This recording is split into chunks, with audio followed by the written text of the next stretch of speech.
மதுராந்தகம் அருகே நினைத்ததை நிறைவேற்றும் ஸ்ரீ பால்முனீஸ்வரர் கோவில் மகா கும்பாபிஷேகம் வெகு சிறப்பாக நடைபெற்றது. இதில் ஏராளமான பக்தர்கள் பங்கேற்று சுவாமி தரிசனம் செய்தனர்.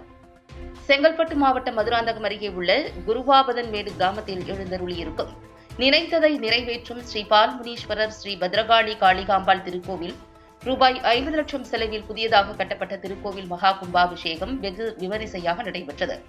விழாவினை ஒட்டி கடந்த 3 நாட்களாக நடைபெற்ற கும்பாபிஷேக விழாவில் கணபதி ஹோமம் மற்றும் 8 மூலிகைகள் கொண்டு பூர்ணாகுதி பூஜைகள் செய்யப்பட்டு சிவாச்சாரியார்கள் வேத மந்திரங்கள் ஓத குடமுழுக்கு விழா வெகு சிறப்பாக நடைபெற்றது.